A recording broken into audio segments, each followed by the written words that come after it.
Hello, this is Susan Specht Oram, and it's part 2 of an author talking about her writing process. And I apologize to those of you who might think it's boring, but some of us are interested in the way books are written.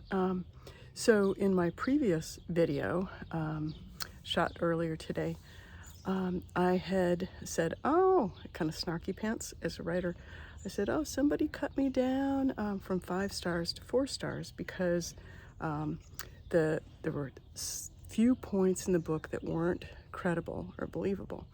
And then I went off on toilet bowl wax that fixes holes in boat holes, and talking to my dog here, and hey pupperoo,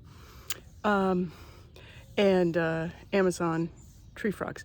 So I just did some gardening. I cleaned part of the gutters because our house is 1 story and very low, built into the ground, and I caught a wasp in the house and got that out. So now, upon reflection, I would like to apologize for sounding defensive as an author in my previous video about my process. And really, I guess my point is, when you read a novel, a thriller, surely there are parts that might not be credible or believable, because it is fiction after all. So I try my darndest. From my first book, Shore Lodge, when my developmental editor said, this is not believable, you've got to work on that. And so I rewrote the entire book to make it that way. And still now I'm back to my original point in my part 1 video. But people have, a few people have commented that Shore Lodge is not credible. But I know 3 people where that happened to them. And they were older mothers.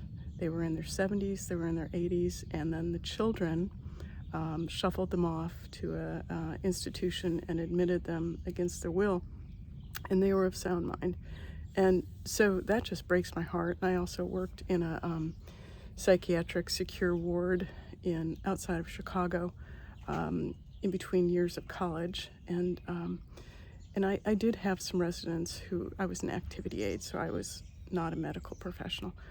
But I did have some residents, as we called them, who were agile and able and mentally capable, and yet their families had admitted them. So unfortunately, sometimes bad things happen in the world, and it's up to thriller writers to write stories that touch upon that, about family betrayal and greed and financial abuse of elderly. Those issues are issues that I touch on in Shore Lodge. And so I hope that my books touch on some greater social issues, but without lecturing. My intent is not to lecture or to make these true crime stories or anything like that. So wrapping up, and thanks for listening to part 2 of my writing process today. I really think that fiction should be read with a grain of salt, because we need to take liberties, and not everything will happen as if it was real life. That would be kind of boring, frankly, except for, can't hold the phone with my other hand, my left hand. It was not boring when my husband had a heart attack on April 8th and on April 29. So sometimes in life, things are very fascinating and riveting. But if we only wrote about real life, I think it wouldn't hold our interest through a whole book, at least most of our lives.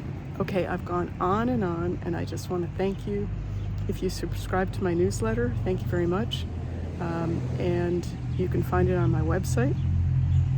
And so take care and all the best. And let's see, I live on a street where sometimes people drag race, or tourists go around feeding the deer that are wild.